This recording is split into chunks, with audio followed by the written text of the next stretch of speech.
doubt I vainly seek to find my comfort, O Lord, in those things that pass away, in the things that pass away. Only take me to thy bosom, Lord.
right, as we continue on with our study of the practice of the presence of God, as read by a Vedantist, as understood by practitioners of the sanatana dharma, that's the angle that we're coming from, and I'll just refresh from that point, because it seems to be a point that a lot of people have interesting ideas about.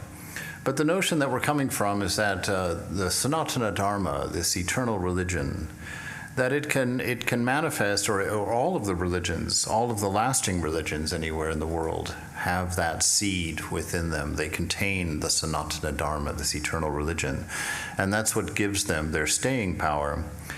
And the scriptures describe this sanatana dharma as being a gem or a jewel with many facets on it, and that each of the world's religions is a facet of that gem. So no one facet describes the whole gem or holds the whole gem, but through any facet, the brilliance of the gem can be fully appreciated, can be fully enjoyed. And so when I name a class something like Vedic Christianity, it's just playing with the different facets of the gem, but looking through them and not paying so much attention to the facet, but to the luster of the gem.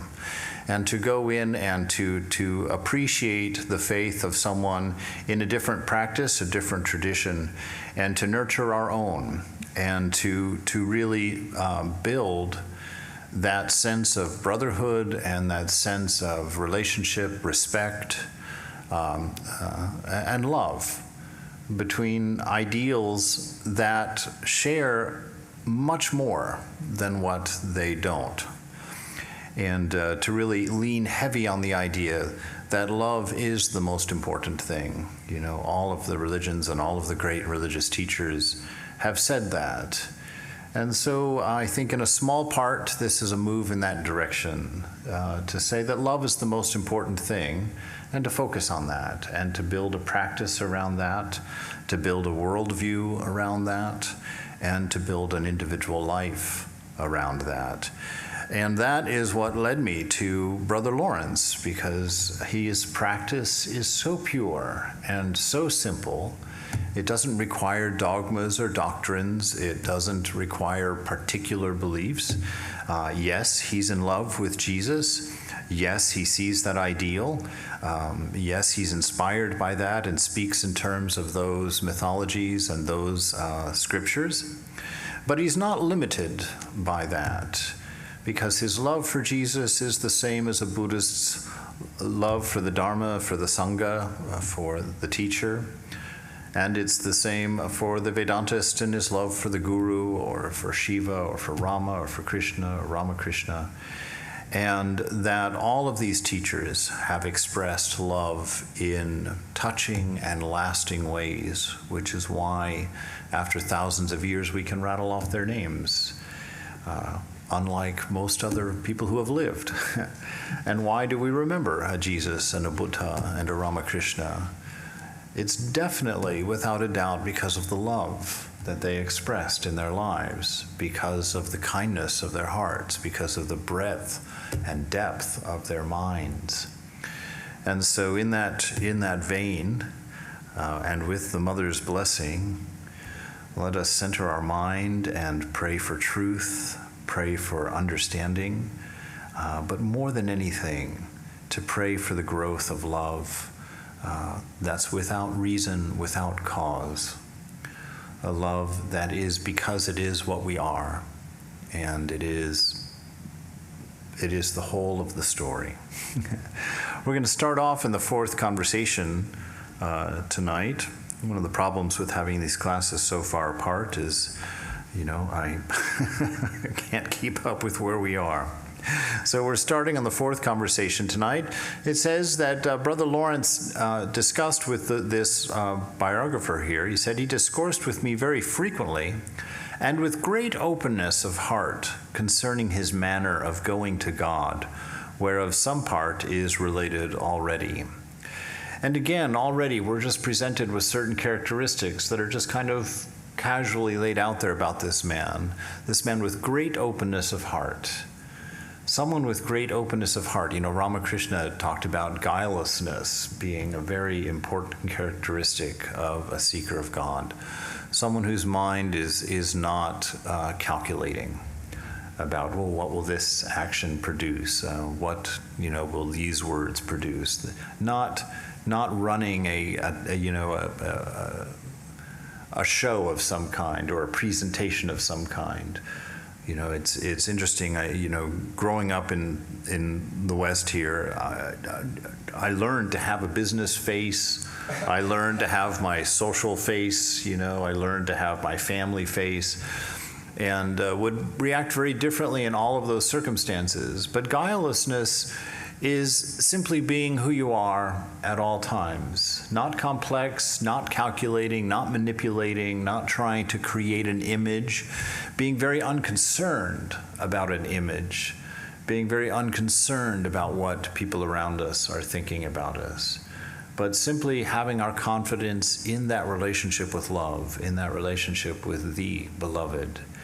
And from that relationship, we find our security and our strength to simply be in the world and to not make it more complex than that, not to start keeping tallies of who treats us how or what we can get from who and where we go from there.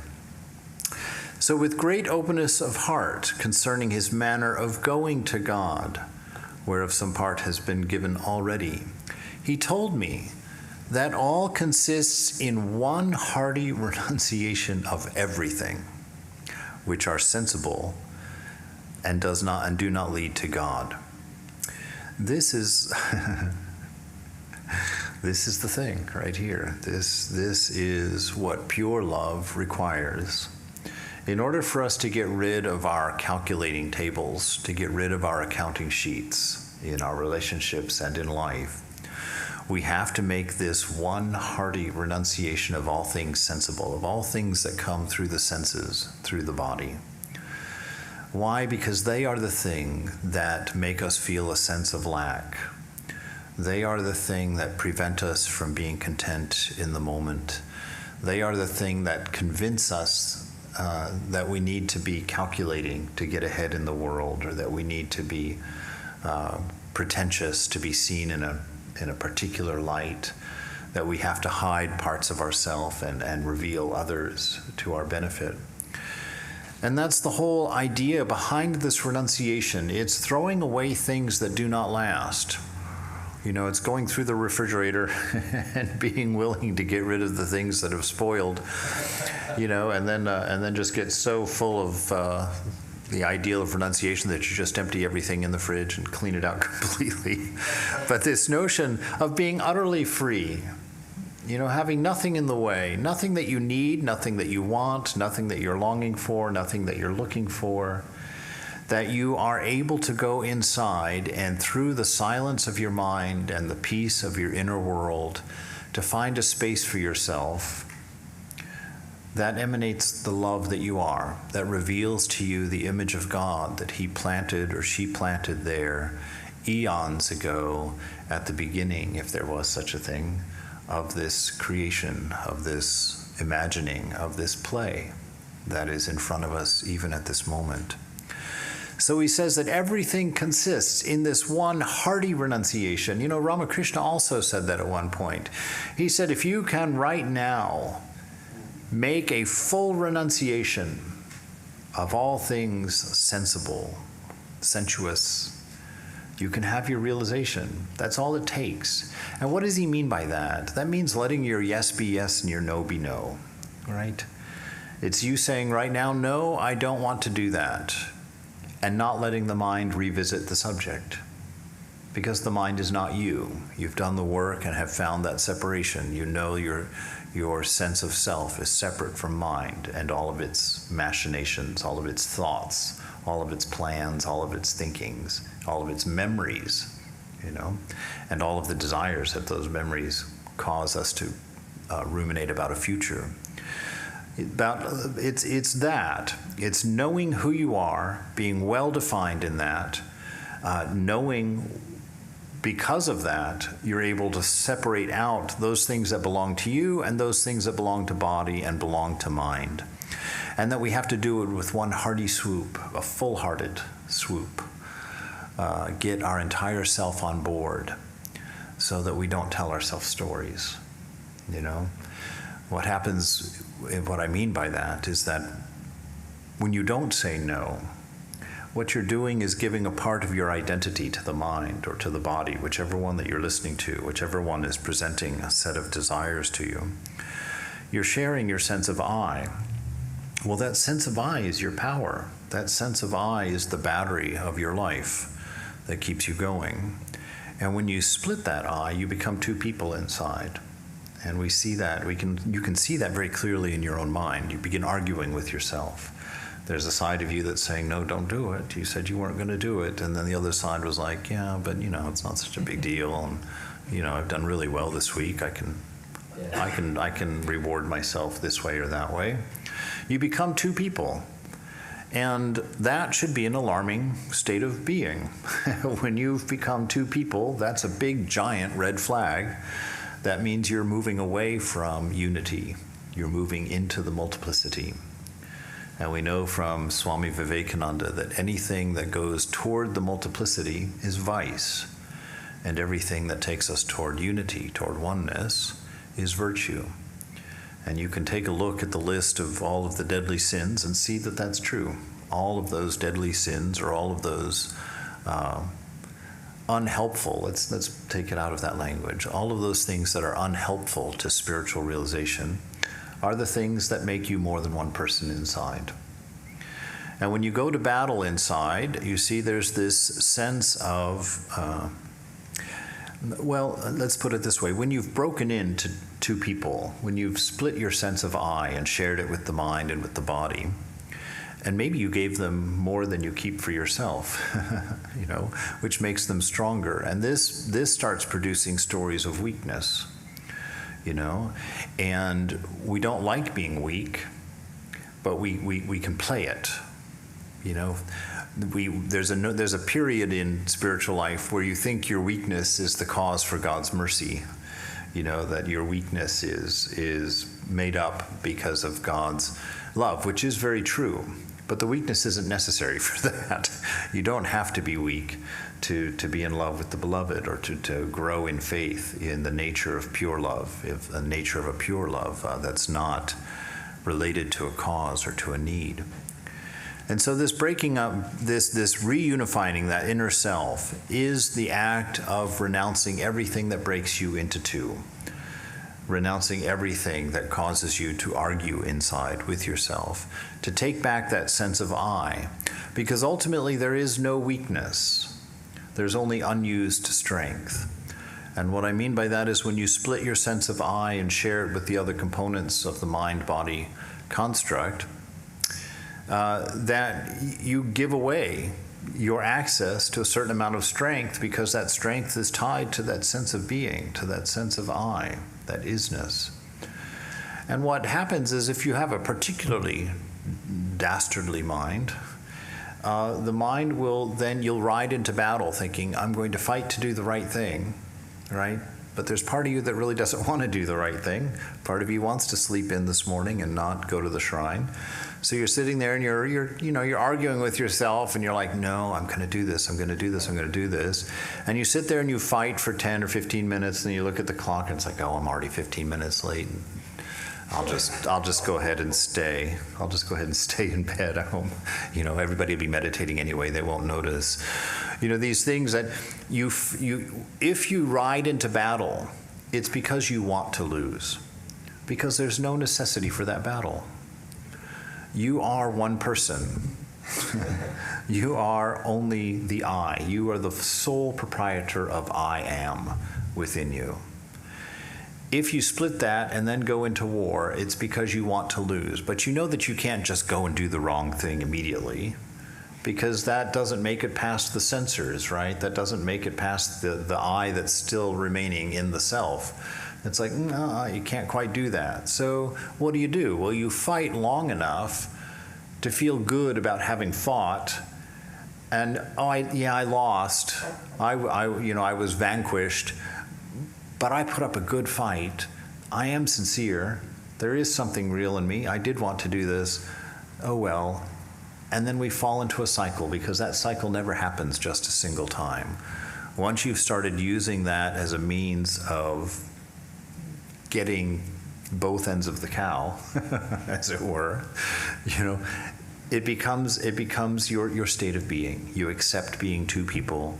You accept the argument inside. You accept your weakness, and you've made an allotment for an occasional fall or departure from your integrity.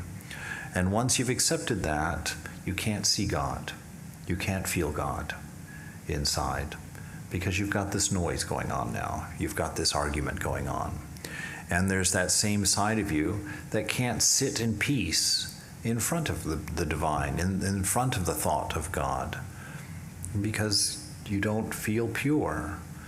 There's a part of you that always knows the truth, because you are that divine image, right? You are that divine image, and when there's untruth in you, you know it. And you can't be at peace with it, and you can't in good conscience sit before the shrine, or to sit in prayer, or to sit in meditation with the image of the beloved within.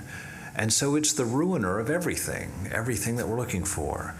So Brother Lawrence is telling us right up front, everything consists in one hearty renunciation of everything which we are sensible does not lead to God. Anything that does not lead us to that oneness, to that inner peace, to that path of strength, anything that does not come from wisdom and unity, we renounce it immediately. No. And you don't let it come back again for another question. That is the lack of faith in yourself and in the divine. I have this funny thing that I always harp on. It says, when you pray for something, we pray again and again and again. Why are you praying again and again and again for this thing? Who in there didn't hear you the first time? Who in that conversation wasn't aware of what needed to happen? Be faithful. Let your yes be yes and your no be no, so that you can use all of the strength that has been endowed and given to you by the very fact that you are the image of God. You are the reflection of that divine spark. You are absolute love. You are absolute intelligence, wisdom. And it's all manifested through this amazing existence that we can't even begin to understand or even parse out what it means. That we might accustom ourselves to a continual conversation with Him, with freedom and in simplicity. This constant conversation, make the divine a part of your mental makeup. What does it look like to constantly have the thought of God in your mind? Well, that means you don't just think to yourself, or you think to yourself with a recognition of who it is that you're thinking to. That self that's watching the thought, that self that you're thinking to, is actually your beloved. And so you sit in relationship with him. And so when you're walking down the street, you see a handsome man or a beautiful woman, instead of, sitting there and, doing whatever, playing it up, you just talk to Mother. Talk to your beloved. Wow, you look great in that outfit, Ma. I've never seen you look so great, That's what Thakur was doing. That's why Thakur, when he saw prostitutes on when those people tried to trick him that one time and sent those prostitutes to him, he was in conversation with the beloved. And he then saw the Mother in them, and he spoke to them with such a respect and such a reverence that these women were reminded of what they are and not what they appeared to be. They were then reminded of that unified self within them that they had given up many, many, many years ago, and they began weeping. That's the effect of someone who lives in a constant conversation with the beloved, someone that knows love is the one most important thing, and someone who has made that one hearty renunciation to not become two people, to let the senses go, let the mind go, and you stay rooted in that continual conversation with freedom and in simplicity. Freedom, why? Because there's no want. As you get established in that relationship, you will find that it is the source of the happiness that you've blamed on lattes and nightclubs and good shoes and hikes. That all of that joy and wonder that you've attached to all of those things, you will discover, if you haven't already, that all of that joy was a stand-in for the presence of the beloved. You know, that when one desire is fulfilled, that momentary split of time where there is no other desire to replace it, yet you feel the joy of a fulfilled desire. It's not because the thing was fulfilled. It's because for a moment you forgot to think about desire. For the moment you were quiet, and your natural beauty, your natural bliss became apparent to you for a short while. Why? Because that next that next desire falls quickly behind the first one. And that's how we get caught in this spiral. So it's not letting that desire replace the bliss or distract you from your inner contentment. Not let that promise of some glittering temporary thing take your eyes off of your inner freedom, your inner contentment of needing nothing. You know, it's important to know this freedom that he's talking about, it's not a freedom to do what you want. If you want, you're not free. You're following something. Something is forcing you to act this way or to pursue that thing or to go to that place or to do this, that, or the other. And those things always end up to be the cruelest of masters when they're given full voice. You know, look at the condition of the world we live in right now. That's what happens, you know, when we don't find our inner contentment, when we think we need another country to be happy, to be fulfilled. So to have this conversation continually with our beloved, that it's always going on in your head, you've built him into your thought process. So you're in the grocery store, you're just like, hey, Thakur, do you think this would be good for lunch? You know, hey, Jesus, what do you think about this thing here? Oh, look at that headline on the Star magazine, Thakur, what a shame. Whatever it is, but you having that continual conversation with your ideal will, one, keep your mind pure, you know, keep you talking and keep your perspective pure. And when I pure, I don't mean, you know, some kind of, you know, icky, goody-goody, two-shoes pure. I'm talking about being an authentic person, being authentic to who and what you are. You know, when we split into multiple people inside, we become disingenuous. People can sense that duality in there. That's why people don't trust some people, because they're, oh, I just don't quite think he's fully on board. I think there's another part of him that's in hiding that's going to undo me, you know. So this is that importance, to touch that freedom of desirelessness by having that continual conversation which deepens that relationship and the faith in the fact that I am what I seek and that I can find all that I need here without having anybody else lose something in order for me to gain something. That we need only to recognize God intimately present with us, to address ourselves to him every moment, that we may beg his assistance for knowing his will in things doubtful and for rightly performing those which we plainly see he requires of us. So this is a wonderful little thing right here where he says that we need only to recognize God intimately present with us. Now, how do you do that? I'm going to go and share something again from, what's his name? The Power of Now? Eckhart Tolle. Boy, I hope my mind can hold on for 20 more years. So Eckhart Tolle, when he goes on to say, or actually it's not Eckhart Tolle, it's Sri Nisargadatta Maharaj, that talks about the bliss that manifests within you when you become aware of your awareness. You know, when you become aware of your awareness. Now, what does that mean? I think we mentioned this last week.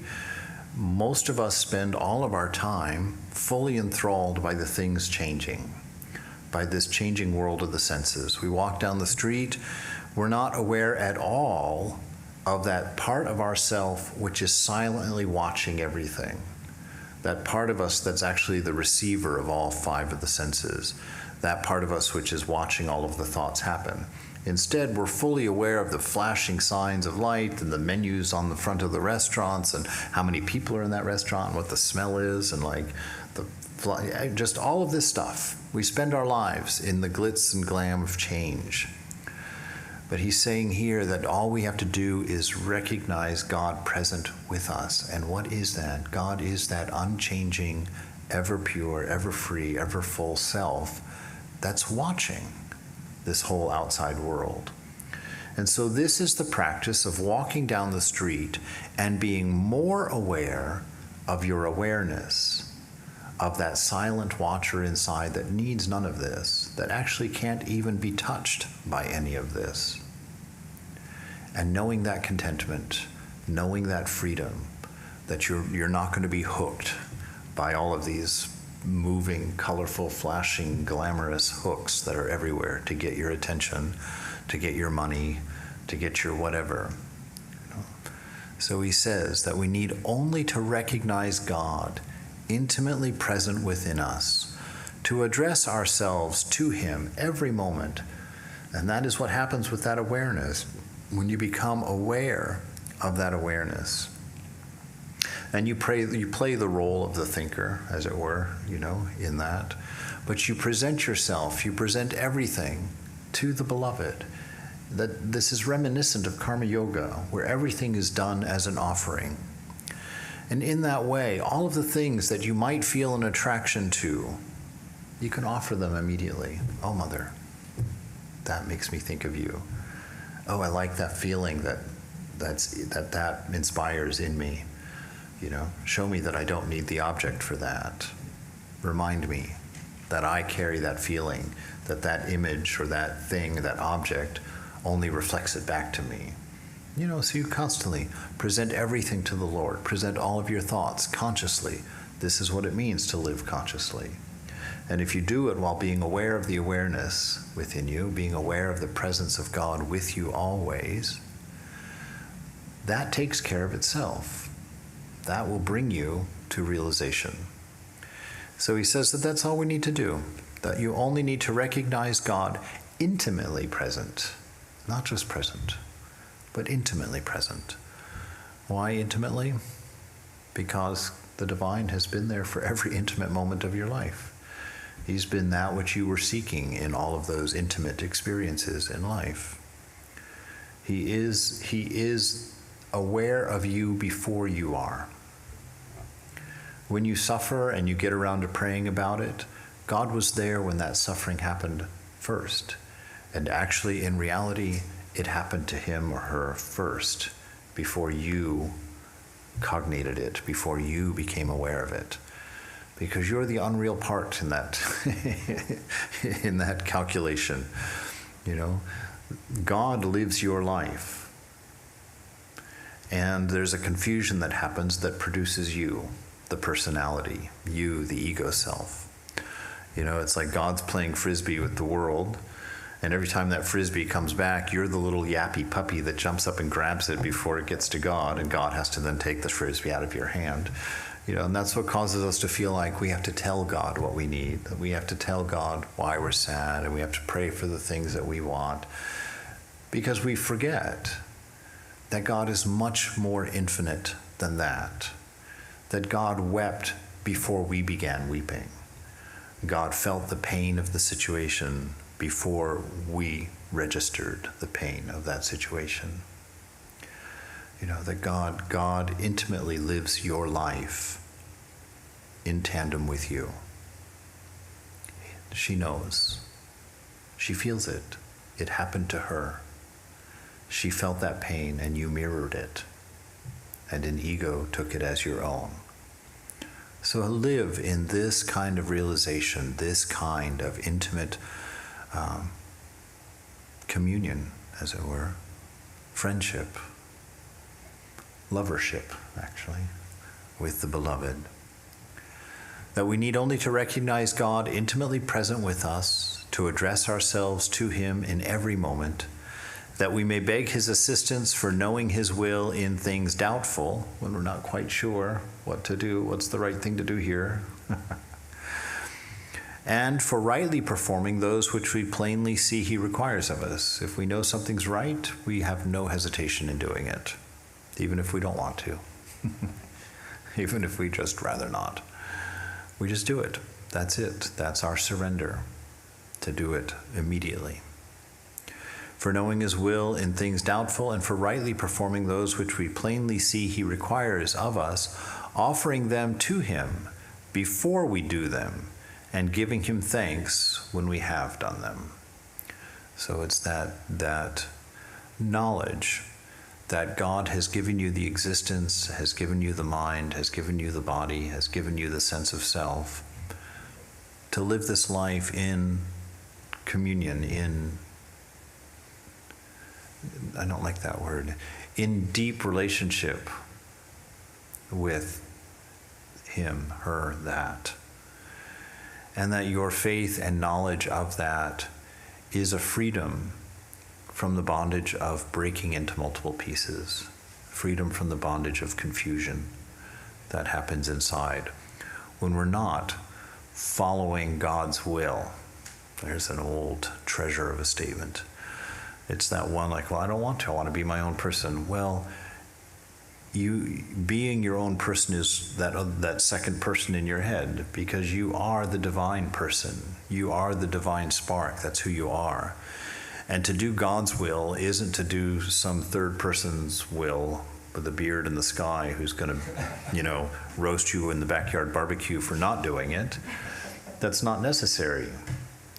God is you in your true nature, in your unconfused self. And so to do God's will means to be an authentic person.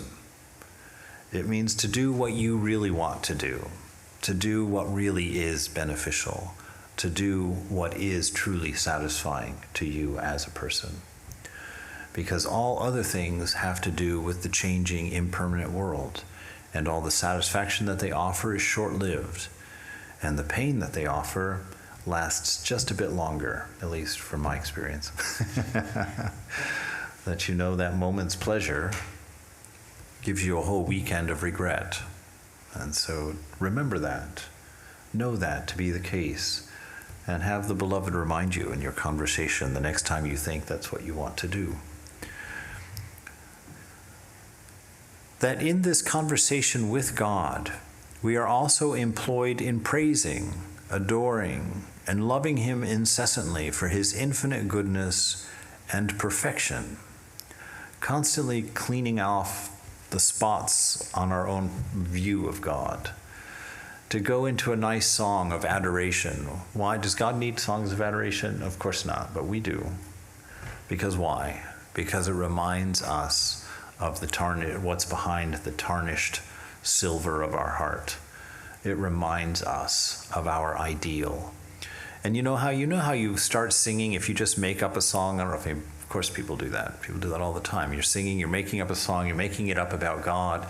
And as you get into it, new metaphors come up and then new ideas, and then you bust out and go a little bit higher, and you're like, wow, that was a really beautiful thought. That was a really wonderful idea.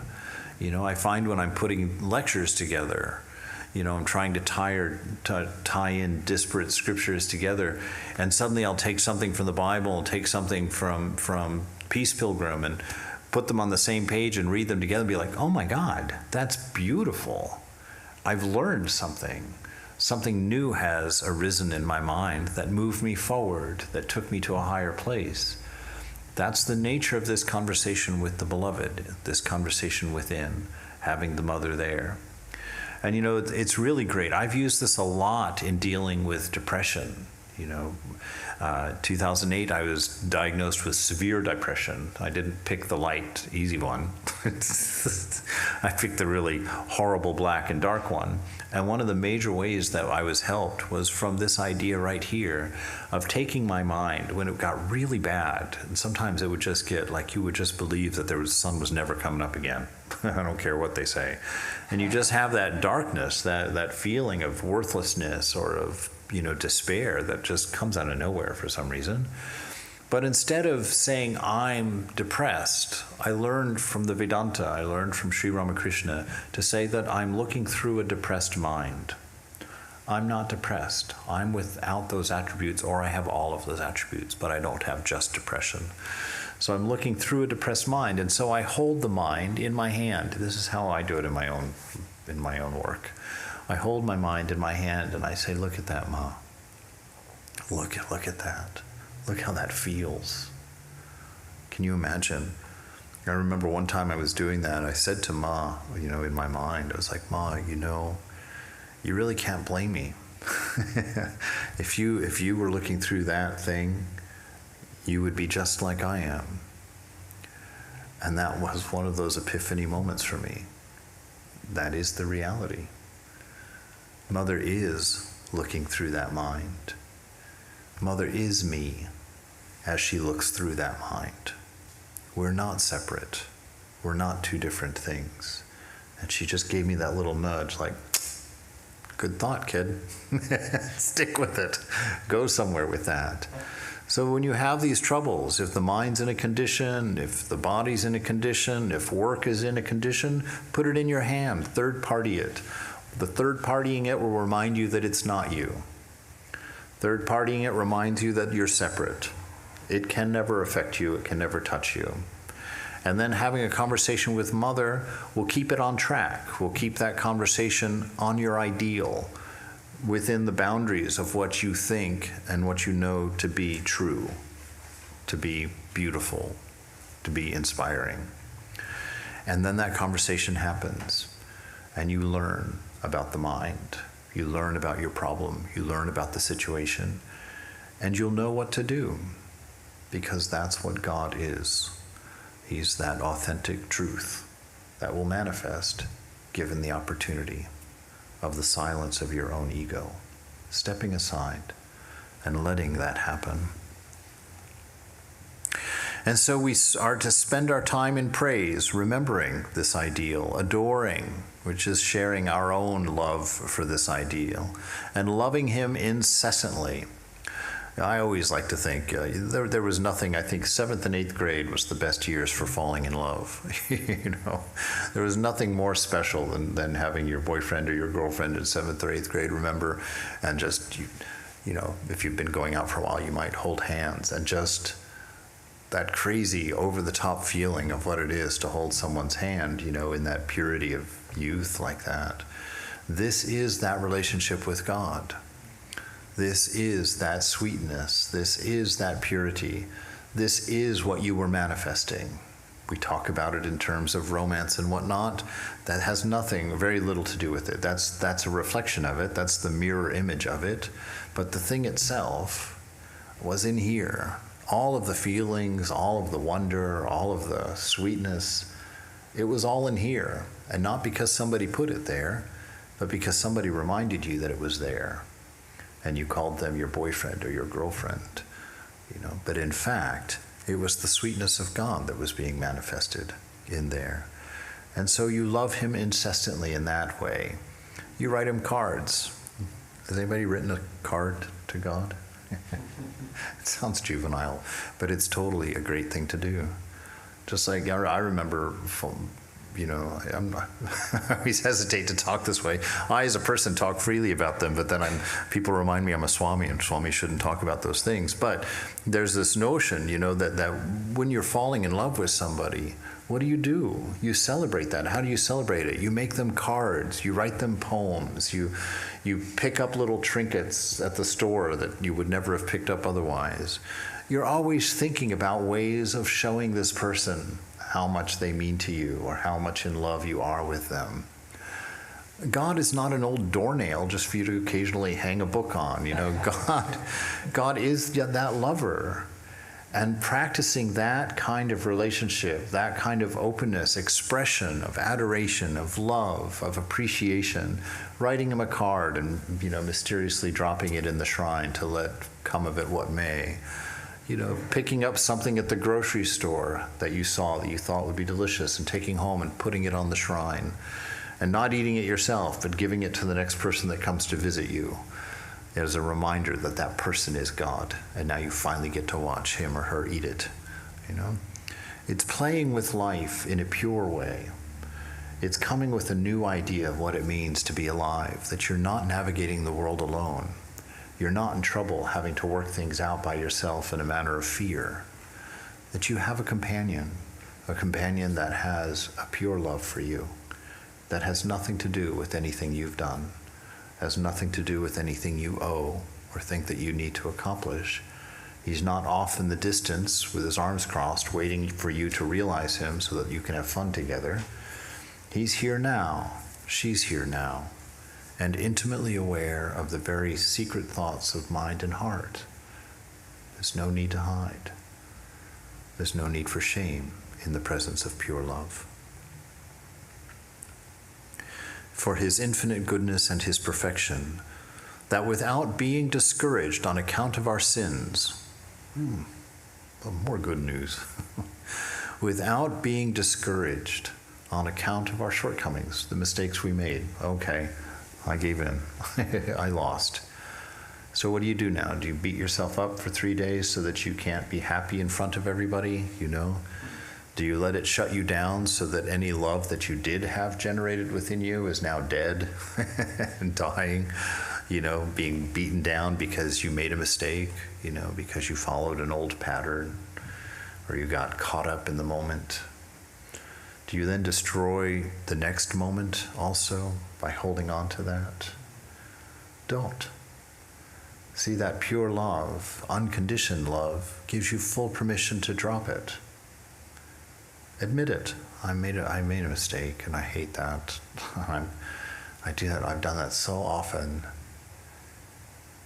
I don't want to do it again.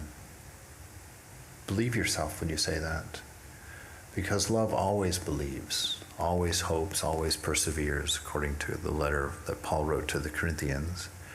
And so your duty within yourself is when you say, I'm not going to do that again, even if you've done it 19 million times to date, even though you're probably pretty sure in your mind that you're going to do it at some point again, you don't then beat yourself up and identify as a hypocrite, because then you've given the battery, you've given that sense of I to hypocrisy, and now you've made an enemy of enemies. What you do is you believe yourself. As stupid as it is to believe that you're not going to do that again, you believe yourself. Why? Because you're in the presence of divine love. And eventually, one day, it is going to be the last time you've done it. And you're going to be successful. Because God is your companion. Because God is your nature. Because strength is what you're made of. Bring about that unity. That without being discouraged on account of our sins, we should pray for his grace with a perfect confidence. A perfect confidence in grace. And where does that confidence come from? That perfect confidence. Not from you, right? That perfect confidence comes from the nature of grace, the nature of mercy, from an unconditioned love, from love itself. It's always wonderful to remember that this component of self, this God within you, is not loving. He doesn't love you as an act. He is love itself, manifesting. This divine personage that you carry within you is love itself. He is not the verb of it. And your confidence is because of that. If it was an action or a condition, you would doubt. You'd be like, well, maybe I've done it one time too many. You know? Not the case, because it's not an act on the part of the beloved. He is that itself, and love cannot do but love. There's nothing else there. Without being discouraged on account of our sins, we should pray for his grace with a perfect confidence, as relying upon the infinite merits of our Lord Jesus Christ, that God never failed offering us his grace at each action, that he distinctly perceived it and never failed of it, unless when his thoughts had wandered from a sense of God's presence, or he had forgotten to ask for his assistance. Yes, if you stay in this constant remembrance of God, if you stay in the state of distinctly perceiving the presence, that awareness within you, that I am, the name of God that you use every single time you say something about yourself. I bring that up so many times, but isn't that the coolest thing in the world? I mean, the Bible says in the Old Testament that God's name is I am. And we're told to chant God's name all the time. And what we don't realize is that we do chant God's name all the time. Anytime we say anything about ourselves in the present, we say, I am hungry. We said the name of God and gave it hunger. I am tired. I am happy. I am sad. We're using the name of the Lord all the time. It's just a matter of becoming aware of it by knowing that we are that ephemeral shadow of the presence of God. That it's our existence that proves that existence. And that we will not need to be afraid of falling. You don't need to be afraid of that darker self that has addictions, that self that has weaknesses. You don't need to fear that self, because you have something deeper, something unchanging, that is your nature, that you simply need to stay aware of. And if that's the case, where is any other thought going to come in? You know, Swami Prabhupada, as I've shared often before, always said that the knots of Maya, the knots of this confusion of life, undo themselves in the light of awareness. So when you become aware of that awareness within, and you third-party your troubles, the knots of those troubles will come undone of their own accord in that light of God. And so as they come undone, you have no fear, because you'll be watching the mind, and you'll see when it starts to take that first step in an unhelpful direction. You'll feel that first tinge from the body and recognize it. Oh, that's the thing that always gets me in trouble. You know, you'll catch it, and you'll catch it when it's an infant. You'll catch it before it's divided you, before it's broken up your unity inside and created a second person who wants it. So if you keep this close watch on your mind by this constant conversation with the beloved in simplicity and purity, adoring and praising, enjoying this world in the light of her eyes, then these little seeds can't sprout. These little nonsensical troubles can't rise up and cause you grief. So work on that constant remembrance of the beloved. That God always gave us light in our doubts when we had no other design but to ask to please him. God always gives light. Why? Because he's light itself. Love and light. That was one of the realizations of Eckhart Tolle. Do you remember that? It's in the introduction of his book. One of the very first things you read. He said that you know, he also talks about that being two people. Do you remember that? That enlightenment experience that he had. He woke up so depressed in the middle of the night, and he said to himself, I can't live with this person anymore. I can't live with myself anymore. And he said that he heard himself say that, and it just stuck out and punched him in the face. He was like, who is this I that can't live with myself? Am I two people? You see, he understood. He had divided himself. And that happened to be the cause of his depression, you know, that this person that he had divided himself with was ego, that had taken over his life and dragged him into the world he didn't want to be a part of, you know, made him value things he didn't want to value and to want things he didn't want to want. But he says that as he pondered that and as he looked deeply at that, became aware of the awareness, became aware of the unity within him by questioning the duality he was seeing, he says that sense of bliss came over him. that sense of bliss came over him, and he spent the next several weeks, I think maybe even several months, in the park in bliss, sitting on a park bench all day long, just seeing light everywhere. And one of the statements he made about the morning when he woke up is that he saw everything for the first time again. He woke up and he saw the room as if he'd never seen it before. And one of the things he said is he saw the light coming in the window from the sun. And he knew, and he emphasized that, I knew that light and love were the same thing. Not that light was a manifestation of love, but that light and love were the same thing. So if you need something to make you aware of the presence of God, notice the light everywhere around you all the time. And know that it is the nature of God to provide that light, to drive out those seedy corners of mind, the lonely corners of failure.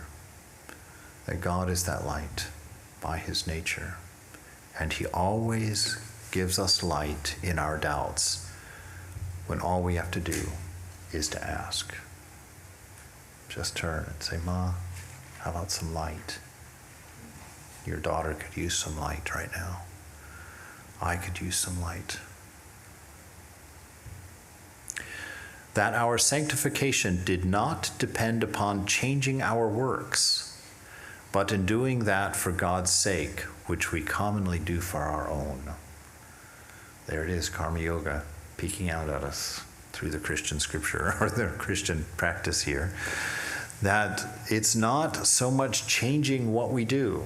You don't have to go and get a job for a nonprofit, making $3.95 an hour, doing peanut butter sandwiches for the homeless shelter. It's not what you do, it's how you do it. Do whatever it is that you're doing for the sake of love. For the sake of love. I feel like I'm dragging out all my old furniture all the time, but so when you go to your cubicle farm and you're 45 and depressed about being in a cubicle farm, thinking, oh my God, I wanted to be a rock star. And here I am in an accounting office. Instead of having that attitude, understand that you're not an accountant. You're a manifestation of divine light. You're not at this job today in order to produce X number of books or push X number of pieces of paper across the desk. Give yourself a new purpose. I'm here in this office to love. I'm here in this office to manifest light. That's why I'm here. Incidentally, I'm an accountant. Incidentally, I'm a doctor. Incidentally, I'm a trash man. But I'm here. My job is to love and to make people aware of love. And you've seen that YouTube video, right, of the little kid that loves the trash man. He runs out to see the trash man pick up the trash every day. He's not every day, but once a week. He's thrilled, and one day he goes out and the trash man actually gives him a hat and a jacket from the trash company. Oh, that little kid is thrilled to death. See, that trash man understood he's not just a trash man. He's there to love. And he inspired a kid, reached out to a total stranger and made a difference. That kid will have that story for his whole life. He'll never forget the day the trash man gave him a hat and a jacket. So you too, in this constant conversation that you're keeping alive with your beloved, know that it's not a selfish act. It's a selfless act. Because the mother will have you doing acts of light and love all the time, because you'll start recognizing the opportunities. You'll start recognizing the opportunities that now you don't even see, because your mind is on the other side, looking at all the change. That our sanctification does not depend upon changing our work, but in doing that for God's sake, which we commonly do for our own. That it was lamentable to see how many people mistook the means for the end, addicting themselves to certain works, which they performed very imperfectly by reason of their human and selfish regards. That the most excellent method he had found of going to God was that of doing our common business without any view of pleasing men, and, as far as we are capable, of doing them purely for the love of God. That means turn everything that you're doing into an offering. So if you're making a peanut butter and jelly sandwich for the kids, don't do it quickly to get it done and get it out of the way and toss it in the bag and hand it to them on the way out to the bus. Make that sandwich for your beloved. Invest in it. Put that big slather of peanut butter on there and pick out their favorite jam. Make sure it gets the big chunk of strawberry in it. Pop it on there. Put it together nicely. Clean the edges up a little bit. Slip it into that plastic bag and offer it. Here you are, Ma. Here you are. Here you are, my beloved, as you hand it to your kid. Well, your kid would love to be called your beloved. You're talking to the divine in them, remembering that all things are holy. So this awareness of God, it's bottomless of where it can take you. Its beauty is endless, and its opportunity is here and now. It's 8:35. Are there any questions or things you want to say? What happens to this maybe doesn't even belong there. Somehow we get lost in the world and ourselves, and we come to Vedanta, so you're not the mind, you're not the body. You're this other thing. And then you become that other thing, maybe in the fourth dimension, whatever. And so why do you have to worry about the little 3D thing that's all wrong? I'm not that. I'm not hung up on my past. I'm not carrying my story around, all the things that I need to forgive. Well, I would be busy forever trying to get forgiven, the things that I've done. So move on. Yes. And so there is a higher view that is very much the thing you're talking about here. This is new, but it's also very recognizable. Yes. It's somehow been in the teaching of the Vedanta right along. Yes, it is. Yeah, it's part of truth. And really, the way I like to talk about it, the way that gets me excited about talking about it, is this notion of the moment, this here and now, that this is all we experience, is the here and now. And the here and now does not contain our story. The here and now does not contain our samskaras. The here and now does not contain our destiny. The here and now is purely the here and now. It's always free. It's always pure. It's always infinite. It's always, beautiful. Sri Nisargadatta says about the moment, he says, there are never problems in the moment. Actually, it's Eckhart Tolle. They're all blurring. Yeah. There are no problems in the moment. There's only obstacles. Things to overcome, and they come one at a time. They come one at a time. And so in this moment, don't bring your past into it. God forbid I tell that scenario one more time, but here we go. What is your past? Anybody remember? What is your past? Do you remember what it is? Oh, good. Now I don't feel bad about saying it again. Your past is your attachments. They are the things in the changing world that you tried to grab out of the stream and to share your immortality with by putting them in your mind, putting them in your memory. So your past is simply your attachments, the things that you didn't want or couldn't let go of. And what happens with them? They affect your present, right? They prevent you from seeing the perfection of the present because the present doesn't contain all of your attachments. So when your present doesn't contain one of your attachments, you feel a sense of lack. You feel a sense of imperfection, a sense of need. You're out of balance. And what does that do? It causes a future. Why? What's your future? Anybody know? What is your future? Worries. Partially. Your future is your desires that are caused by looking at the perfect moment through the lens of your attachments. You see, you look through the lens of your attachments at the perfect moment and it looks like it's lacking. That produces a desire. To fulfill your desire, you need a future. You got to plan some way to make pizza manifest here and now. So you're thinking, okay, I got to go down and get in the car and I got to drive down the street here to find a Pizza Hut. So it all works together like that. So if you can forget the past, if you can say, no, I am, and just there, stop. I am, that's the only true thing necessary. When you say, I am hungry, you've brought the body into it. When you say, I am depressed, you've brought the mind into it. Say, I am. And remember that awareness within you. It is the manifestation of your beloved, love itself, the light of your life, the joy of your joy, the fulfillment of your strength is present in you and is in this moment, is in fact this moment. That this is God, this moment. Live there. That's enough. That's all there is, and it's all you need. It's beauty itself.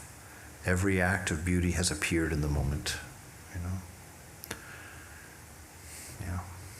I have a question here. When you were describing your experience in 2008 about the depression, and then you said, it's my mind looking from outside. To get to that point, did you have years of meditation prior to that? Yeah, it didn't happen in 2008, actually. It's still happening. You know, it is definitely, you know, which is why we keep reading these things over and over and over again. There's this forgetfulness thing.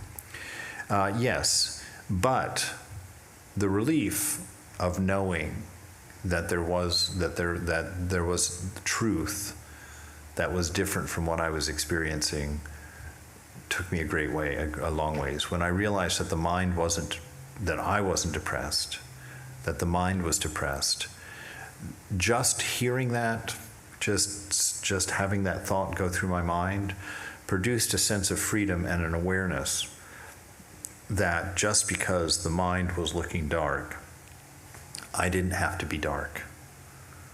You know, I didn't have to participate. I could simply recognize that is an adjective of mind. You know, it's a descriptor of mind. It's not a descriptor of me. And so it made it optional. And that was the first most important step for me, was knowing that depression was optional. And that I didn't have to buy into it. And that with practice, I grew a hope that I can get out of this, you know. And at this point, the depression still comes, but when it comes, I'm like, oh, there it is. You know, I'm familiar with it now. It's not that overwhelming, like where the bottom falls out and just suddenly there's no hope. It was like, oh, there you are. I was wondering if you were gone forever. And then you look at Mother, oh, Mother, she's back. Give me some light. Yeah. As a follow-up to that, like, so if you're going to say it's optional, then how do you not blame yourself if you're, like, really, really in it? Well, what's the point of blaming yourself? You see the point of who's blaming who? There aren't two people in there. So if that's not what you want, don't blame yourself for it. Just stop it. Which is easier said than done, but it's knowing that. It's like, say, well, stop. Like, who's blaming me? Who's blaming me? And what kind of nonsense is that? That I'm blaming me. Why would I do that? You know, does blaming, what does that change? Okay, I'm guilty. Now what? You know, and the now what he covers right here. You know, that we don't, where does he say this?